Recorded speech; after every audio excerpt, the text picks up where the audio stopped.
Bonjour, c'est Rao de la chaîne Bacarao Art Streams, est-ce qu'on est précis? Aujourd'hui, jour 22 de notre aventure d'Inktober ensemble, pendant que je fais un journal où je raconte n'importe quoi et que vous écoutez, on va dessiner le Hellhest. Je dis tout le temps on va dessiner, mais en fait non, c'est juste moi qui ai fait le line et vous qui regardez en m'écoutant et vous avez intérêt à dessiner ou à faire du travail pendant que vous m'écoutez. Parce que c'est fait pour la motivation ces vidéos-là. Et donc aujourd'hui le Hellhest. Alors en commençant la liste d'Inktober, j'avais juste envie de faire celui-là, mais en tant que monture du Ankou. Mais le LS n'est pas du tout une monture du Ankou, donc ne prenez pas comme argent comptant ce que je suis en train de faire sur mon écran. Le LS est en fait un cheval noir qui se balade dans les cimetières et qui a seulement 3 sabots. Si vous entendez ou que vous voyez le LS, vous êtes mort. Voilà, c'est tellement la joie. Et en fait, c'est tout ce que j'ai à dire quasiment sur cet animal. Et j'ai dû développer cette histoire sur 200 mots. Je sais pas comment Wikipédia fait pour avoir autant de détails, mais moi je n'arrive même pas à faire 200 mots sur le L-Est. Et il y a plusieurs poneys comme ça où j'ai pas beaucoup d'infos, genre surtout les poneys indiens, où j'ai pas du tout d'infos, presque, où j'ai pas d'infos vérifiées surtout.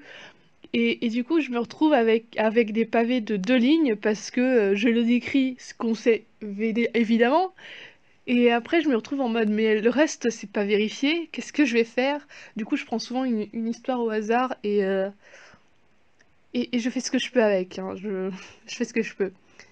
Et donc, aujourd'hui, j'ai envie de faire un petit jeu par rapport à la vidéo du jour 8, où je parlais des communautés. Pourquoi ne pas jouer à quel artiste es-tu? Parce que j'aime bien ce genre de mème sur Facebook, et du coup, si jamais vous vous reconnaissez dans une catégorie, parce que j'ai créé des petites catégories un peu marrantes, sur les artistes. Et donc vous allez devoir tenter de deviner dans quelle catégorie vous allez être. Et je sens qu'il y en a beaucoup qui vont pas se reconnaître. Et du coup on va perfectionner ça au fil des vidéos. Et un jour il y aura une vraie vidéo quel type d'artiste es-tu? Voilà. Comme les Pokémon. On va vous trier comme les Pokémon. Vous allez avoir un élément. Et donc on va commencer par le pauvre artiste. Donc c'est celui forcément qui en est Caldar. Souvent, tu vas poster seulement les plus beaux dessins, les sketchs, tu les caches. Quand tu postes un sketch, tu dis c'est qu'un sketch, mais c'est clairement une illustration qui t'a pris presque 1 heure.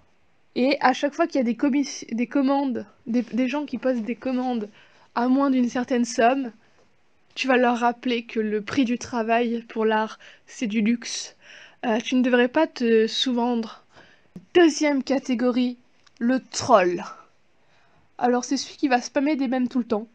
Il fait des blagues à chaque fois qu'il y a quelqu'un qui poste, ou en tout cas il essaye. À chaque fois qu'il dessine, c'est pour faire marrer les autres. Il fait des petites BD et des strips marrants. Et en plus, quand il a des potes, il va commencer à faire des matching icônes, c'est-à-dire mettre une image qui est longue, la diviser en deux, et chacun des amis va avoir une des icônes. Je crois que c'est évident le genre d'artiste que je suis maintenant. Catégorie numéro 3, l'espion. Il ne poste jamais, ou alors très rarement. Il passe sur tous tes posts et il like, ou alors il ne like carrément pas, ou alors il passe, et quand tu viens lui parler en PV, il a dit «Oh, t'as posté ça!» Et il va commenter ce que tu as fait parce que tu es venu lui parler, mais si tu n'étais pas venu lui parler, il lui aurait rien dit. Quatrième catégorie, l'art block. Lui aussi, il poste des trucs assez beaux en disant «Oh, j'aime pas du tout, oh, c'est qu'un sketch». Et, euh, et au final, t'as l'impression que c'est beau. Il poste aussi tous les 300 ans comme l'invisible, comme l'espion, je veux dire. Il va toujours partager des posts qui tentent de motiver pour sortir de l'art block, mais il arrive même pas à se sortir de l'art block lui-même. Il est un art block. 5e catégorie, le no-type. Il ne répond pas aux commentaires, mais il like le commentaire parce qu'il n'a pas le temps. Il a toujours 50 projets sous sa main et il a une certaine communauté qui le suit partout, pourtant. Mais il poste pas tous les 300 ans. Et ensuite, il y a les autres que vous allez inventer vous-même ou vous décrire vous-même et ensuite on va créer une catégorie avec ça. Je vais tenter de vous donner des noms. Et avec ça, on aura fini notre aventure de quel type d'artiste es-tu. Donc pour l'illustration, elle sera présente sur Insta, Twitter et Facebook normalement. J'avoue que sur Facebook je poste plus beaucoup et sur Twitter je poste le lien vers Instagram, mais ne vous en faites pas, un jour ce sera correct. Et on se retrouve demain si j'ai pas trop la flemme. Et bye bye!